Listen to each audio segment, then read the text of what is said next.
damos una buenas noches a todos los hermanos, los amigos que nos están escuchando. Y vamos a leer de todos los versos que leyeran nuestro hermano, vamos a leer un solo verso. Juan, Evangelio de Juan, el capítulo 1, verso 29, dice: el siguiente día vio Juan a Jesús que venía a él y dijo: he aquí el Cordero de Dios que quita el pecado del mundo. Vamos a leerlo nuevamente, es un texto muy importante. Dice: el siguiente día vio Juan a Jesús que venía a él y dijo: he aquí el Cordero de Dios que quita el pecado del mundo. Nosotros estamos inmersos en una de las grandes pandemias que han azotado la raza humana de toda la historia. Y muchos de nosotros, o quizá la gran mayoría de los hombres vivos, con muy poquitas excepciones, no habíamos experimentado algo similar en toda nuestra vida. Así que estamos pasando por una experiencia nueva para nosotros. En medio de todo esto, el hombre, todos nosotros queremos encontrar la solución a este gran problema. Esto ha generado, entre otras cosas, grandes pérdidas económicas y una gran crisis en todos los niveles. Por lo tanto, estamos tras el anhelo, tenemos el anhelo de que haya una solución a todo esto. Ahora bien, hoy vamos a hablar de algo que es todavía mucho mayor. El gran problema del hombre no es el COVID-19, no es ningún bacteria o virus en particular, sino el gran problema es el pecado. Juan el Bautista, viendo a Jesús que venía, dice: he aquí el Cordero de Dios que quita el pecado del mundo.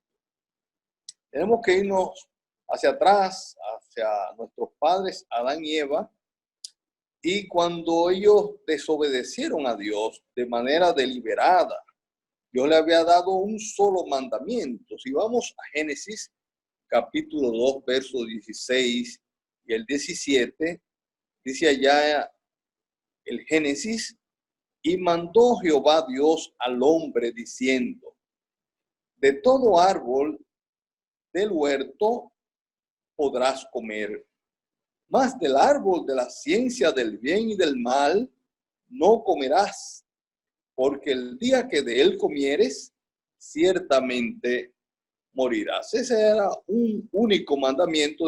Después podían comer de todos los demás árboles, podían disfrutar de todas las demás cosas.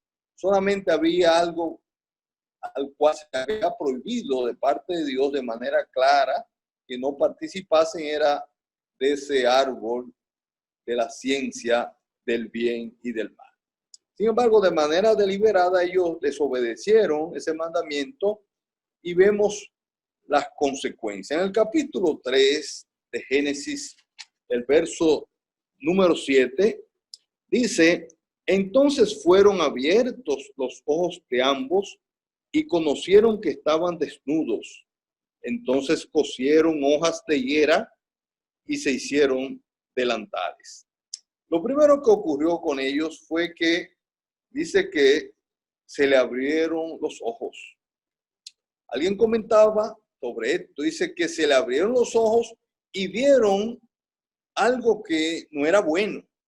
Se vieron a sí mismos como pecadores desprovistos de su belleza original. Lo que antes era correcto y hermoso, ahora es malo y vergonzoso. El conocimiento de Adán y Eva le llevó a darse cuenta de que habían cometido un hecho pecaminoso. El sentimiento de vergüenza que comenzaron a experimentar tenía sus raíces en la conciencia de culpa, tal como lo confirma el acto de querer esconderse. Ese fue el primer acto que ocurrió inmediato. Ellos comieron el fruto de ese árbol. Y en segundo lugar, dice que ellos se dieron cuenta que estaban desnudos. Ellos sabían que estaban desnudos pero desnudo de la gloria de la santidad que se había apartado de ellos. Este segundo efecto resulta inmediatamente de la conciencia que ellos adquirieron de la culpa. Ahora se daban cuenta de que eran personas culpables y como tales estaban expuestas a la vista. Eso fue una experiencia para ellos muy difícil, una experiencia nueva y que le produjo un gran desazón, un gran malestar en ellos. Bien, ¿cómo reaccionan entonces ellos ante esta situación? Dice que ellos cosieron hojas de higuera y se hicieron delantales. Los delantales hechos de hojas de higuera son una señal de la pobreza y de la incapacidad humana y una demostración de que el esfuerzo humano para cubrir la desnudez de su condición pecaminosa era un absoluto fracaso. Esto nos da como una lección a nosotros y a todos los hombres de ahí en adelante que las obras humanas son inútiles, son inaceptables para la salvación del pecador. Es interesante que vemos más adelante cómo el Señor maneja esta situación. Este versículo que acabamos de ver, ese versículo 7, es un versículo muy interesante para el estudio de la Biblia, porque da comienzo a lo que se conoce como la segunda dispensación, que es la dispensación de la conciencia o de la responsabilidad moral. Antes de eso, antes del hombre pecar, estaba en lo que los teólogos llaman la dispensación de la inocencia. No conocían el mal por experiencia, pero ya ellos eran pecadores, por lo tanto ya estaban en una condición en la cual tenían una responsabilidad moral. Ya tenían delante de sí, en vista de que conocían por experiencia el bien y el mal, tenían por lo tanto adelante una gran tarea que era hacer todo el bien conocido y abstenerse de todo el mal conocido. Y de esa manera acercarse a Dios, pero para acercarse a Dios tenía que ser mediante un sacrificio de sangre, y ese sacrificio de sangre anticipaba el sacrificio de Cristo. Es importante ver cómo, en vista de que era inadecuado ese vestido de hojas de higuera, Dios mismo se dispuso a vestirlo. Dios es quien se dispone a vestir de una manera adecuada a Adán y a Eva. Dice que Dios le vistió entonces con vestiduras de pieles. En el capítulo 3, versículo 21 de Génesis, vemos que dice, y Jehová Dios hizo al hombre y a su mujer túnicas de pieles y los vistió. Tenemos que saber que para haber obtenido esas pieles tuvo que haber una muerte de animal y tuvo que haber, por lo tanto, un derramamiento de sangre. Por lo tanto, en lo adelante se establece como un principio que para que el pecado sea quitado, debe haber derramamiento de sangre, porque sin derramamiento de sangre no hay remisión de pecado. Con ese trasfondo es como Juan el Bautista presenta al Señor y diciendo, he aquí el Cordero. Los que estaban allí sabían a lo que se estaba refiriendo Juan cuando señalaba al Señor como el Cordero. Era el animal para el sacrificio. Pero contrario a todos los corderos anteriores, este era nada más y nada menos que el Cordero de Dios que quita el pecado del mundo. Aquí tenemos una expresión muy interesante y es la palabra quita. Quita. El autor de la carta o la epístola a los hebreos Dice en el capítulo 10, versículo 4 de la carta a los Hebreos, porque la sangre de los toros y de los machos cabríos no puede quitar los pecados. La Nueva Versión Internacional traduce, porque la sangre de los toros y de los machos cabríos es imposible que quiten los pecados. Esa palabra imposible es una traducción de una palabra griega, la palabra adunatos. Es una palabra compuesta de a, que significa sin, y dunatos, que significa posible, capaz o poderoso. Y esa palabra dunatos deriva de dunamai, que significa poder o tener poder en virtud de la habilidad y los recursos inherentes. Observemos que la raíz duna o dina, de donde viene dunamai, transmite el sentido básico de habilidad, de capacidad de poder, de fuerza. Adunatos, por lo tanto, significa imposible, incapaz de ser o de ocurrir, incapaz de hacerse. Porque la sangre de los toros y de los machos cabríos es imposible que quiten los pecados. Esta palabra adunatos también la utiliza Lucas en los Hechos para referirse al cojo de nacimiento. Y en Hechos capítulo 14, verso 8, si hacemos una traducción literal, podríamos traducir el versículo de la siguiente manera. Y cierto hombre imposibilitado en Listra de los pies, estaba sentado cojo desde el vientre de la madre de él, el cual nunca había andado. Y cierto hombre imposibilitado, la palabra allí imposibilitado es la palabra adunatos, incapaz, no tenía poder para moverse. Así que era así, la sangre de los toros y de los machos cabríos era incapaz de hacer esa función de quitar el pecado. Bien, en la oración, allí, si uno va también al griego, adunatos es la primera de la palabra en la oración griega y lo hace así el escritor para enfatizar. Era totalmente incapaz. O sea, podía ser, dar la idea, el autor quería dejar bien claro que era imposible que la sangre de los machos cabríos pudiesen quitar el pecado. Pero qué bueno, y ahí viene la palabra evangelio. La palabra evangelio significa buenas noticias, buenas nuevas. ¿Qué buenas nuevas? Cuando Juan dice, he aquí el Cordero de Dios que quita el pecado del mundo. El apóstol Pablo en Romanos capítulo 1, versículo 16 dice, porque no me avergüenzo del evangelio, porque es poder de Dios para salvación a todo aquel que cree. La palabra avergüenzo es la palabra griega epaishunomai y habla de un deshonor, se refiere a ser deshonrado, provocando por lo tanto vergüenza.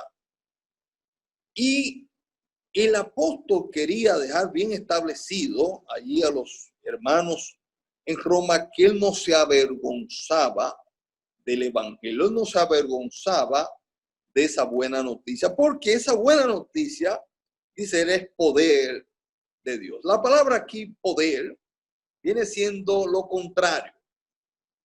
Hay lo que se llaman palabras sinónimas. O sea, son palabras diferentes, pero que tienen el mismo significado. Y hay palabras antónimas, o sea, son de significado contrario. Si adunatos quiere decir que no tiene poder, dunamis, que es la palabra que utiliza el apóstol aquí, quiere decir que tiene todo el poder. No me avergüenzo del evangelio porque es poder de Dios. Hay una historia interesante acerca del creador de la dinamita. El creador de la dinamita fue también el creador de los premios Nobel. Él se llamaba Alfred Nobel. Él fue el que creó la dinamita y la palabra dinamita deriva su nombre de precisamente esa palabra griega dunamis. Él hizo una declaración en 1891, dijo Alfred Nobel lo siguiente: quizás mis fábricas pondrán fin a la guerra el día en que dos cuerpos de ejército puedan aniquilarse mutuamente en un segundo. Todas las naciones civilizadas seguramente retrocederán con horror y disolverán sus tropas. Eso dijo Alfred Nobel cuando creó la dinamita. Pero ¿qué pasa? Que 23 años después de él haber dicho esto, específicamente el 28 de julio de 1914, estalló la Primera Guerra Mundial, en la que murieron unos 9 millones de soldados y 7 millones de civiles. O sea, en total, 16 millones de personas. Pero eso no es nada, sino que 48 años después de haber dicho esto, Nobel, estalló la Segunda Guerra Mundial, en la que murieron entre 55 a 60 millones de personas.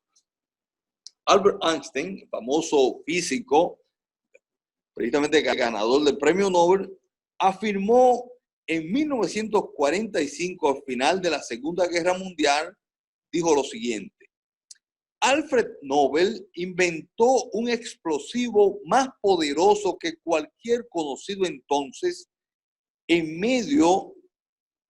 medio sumamente eficaz para la destrucción. La dinamita tenía poder, sí, pero poder para la destrucción. Pero el evangelio es poder de Dios para salvación. La palabra salvación, soteria, es interesante.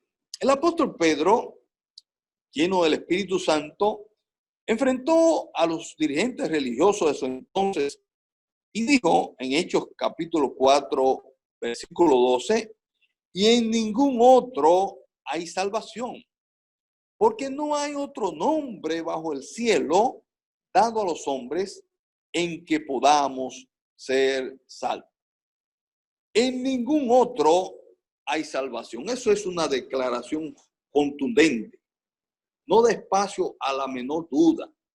No da espacio a posibilidades, sino que él afirma de manera rotunda: en ningún otro hay salvación. Este pasaje es uno de los más grandes pasajes de toda la Biblia. Estoy de acuerdo con Lenski, quien escribió: en un lenguaje simple y literal, Pedro presenta la plenitud del evangelio con su poderoso llamado a la salvación. Y no hay salvación en nadie más. Literalmente se puede leer en griego y no. Y la palabra no aquí viene del griego ouk.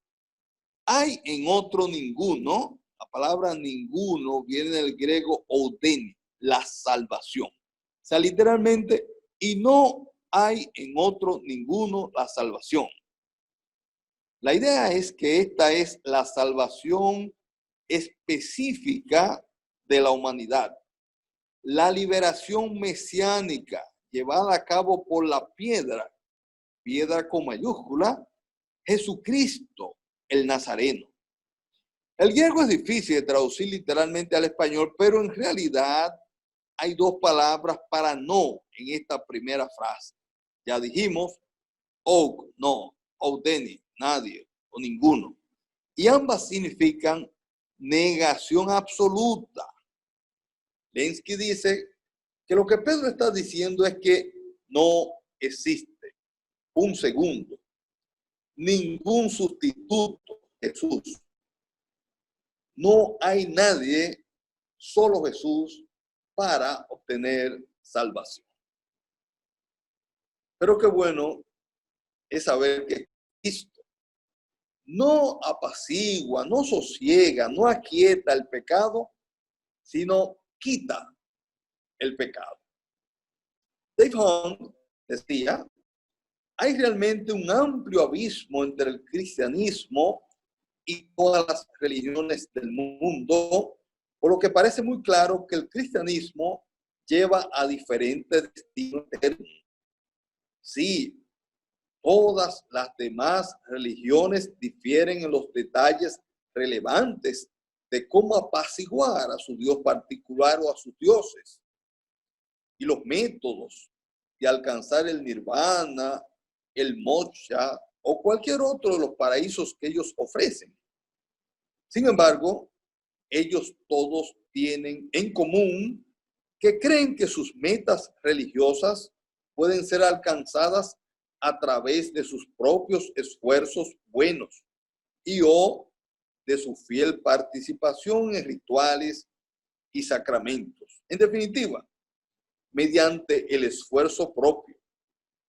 Pero el Dios de la Biblia afirma claramente que no aceptará ningún pago parcial para aquellos que han infringido su ley. Termina la cita.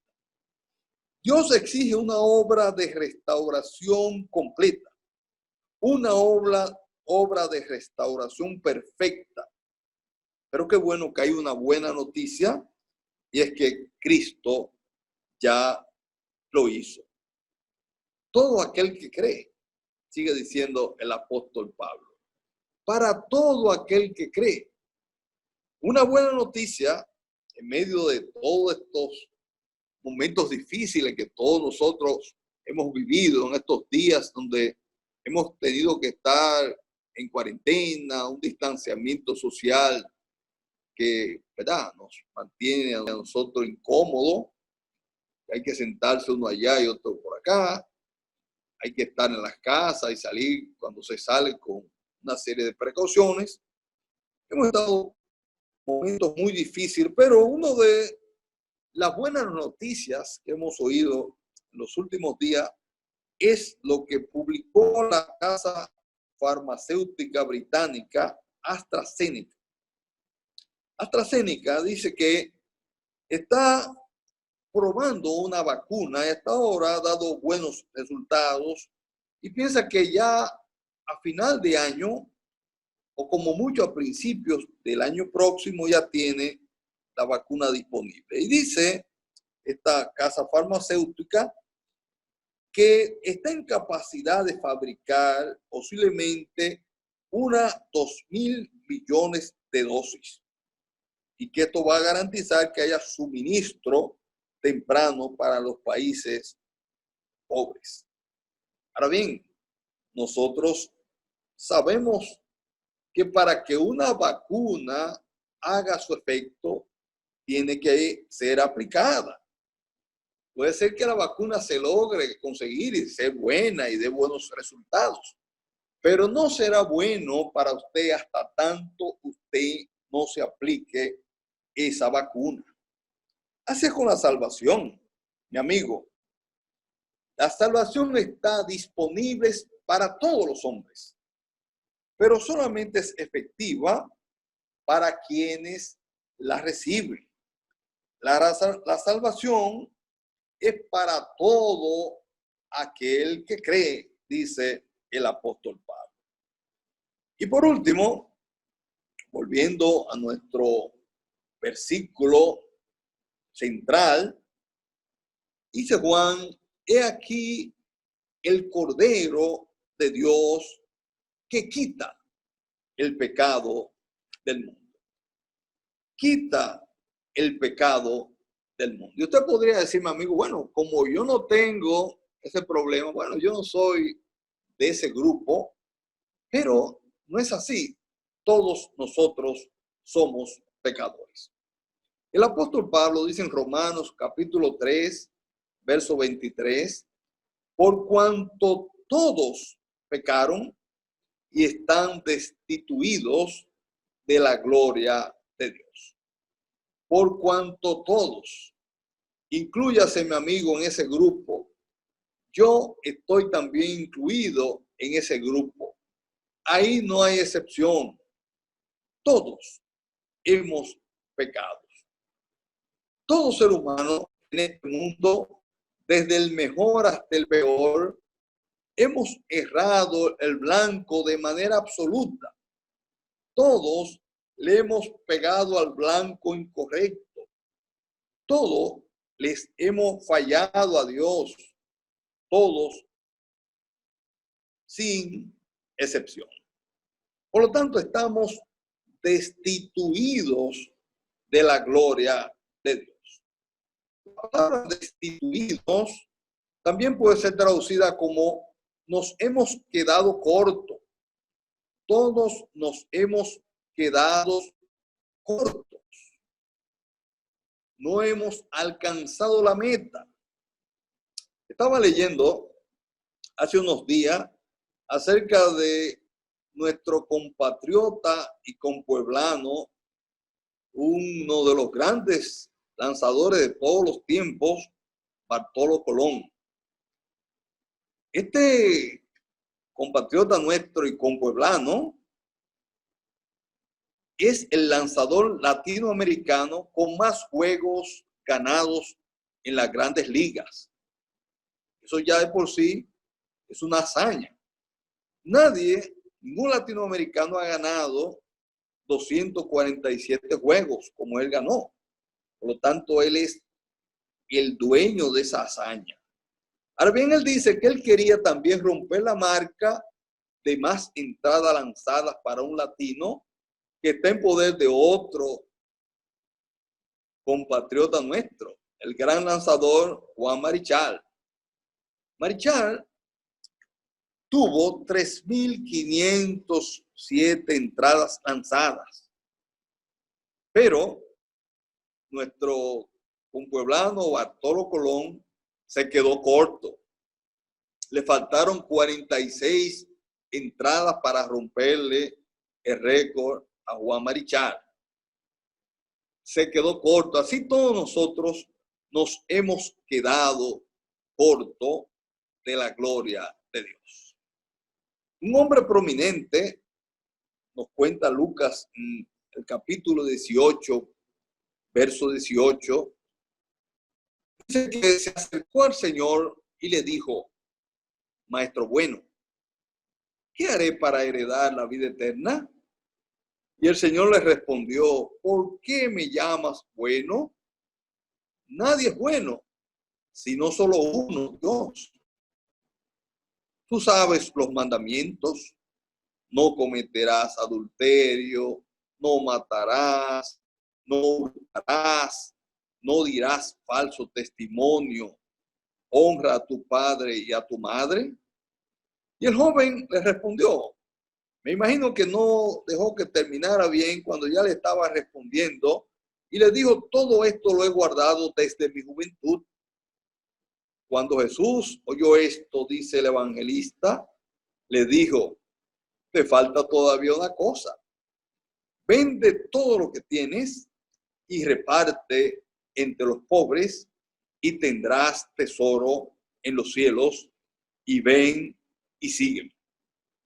Este hombre, cuando oyó todos esos requisitos, dice que se entristeció porque tenía muchas posesiones.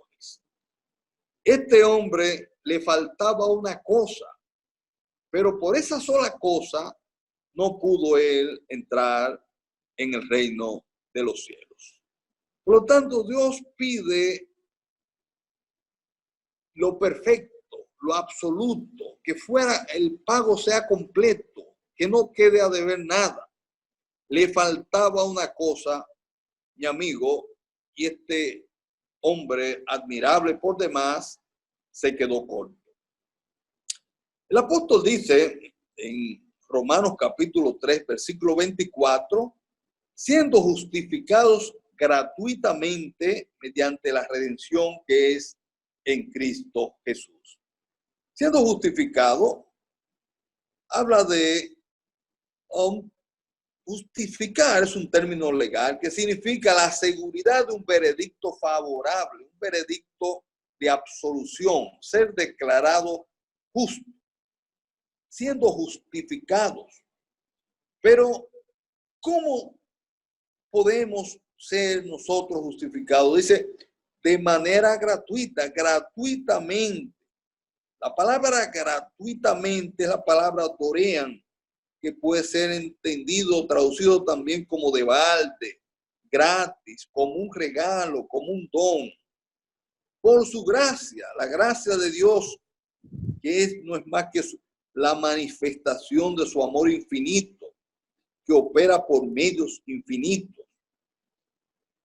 Y que por esa gracia se llevó a cabo la muerte de ese Cordero de Dios de que habla Juan el Bautista, aquí el Cordero de Dios que debía ser muerto y que fue finalmente llevado a la cruz y allí murió por el pecado tuyo, mi amigo, y por el pecado mío, y de esa manera efectuó allí en la cruz del Calvario eterna redención, mediante la redención. La palabra redención es importante porque habla de libertar a un esclavo, un cautivo, mediante el precio de el rescate. Jesucristo, mediante la sangre que él derramó en la cruz del Calvario, pagó el precio de nuestra libertad.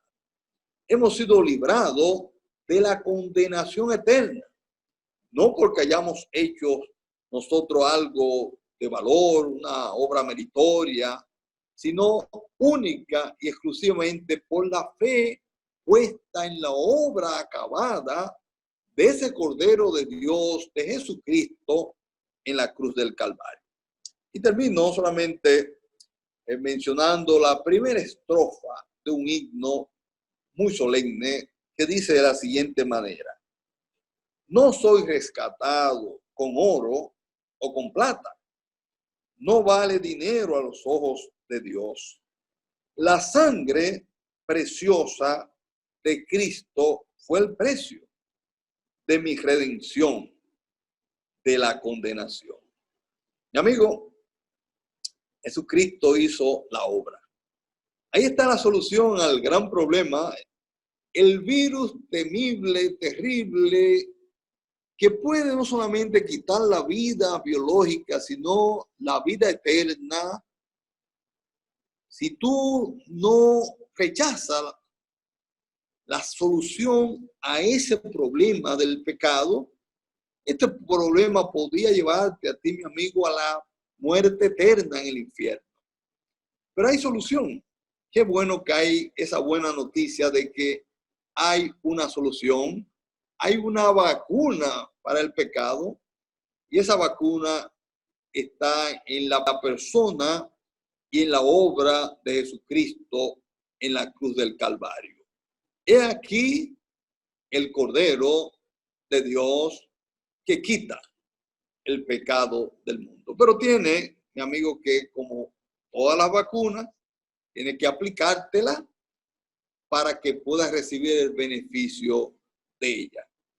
Sí, mi amigo, en esta noche te invito a que recibas a Jesucristo como tu único y suficiente Salvador.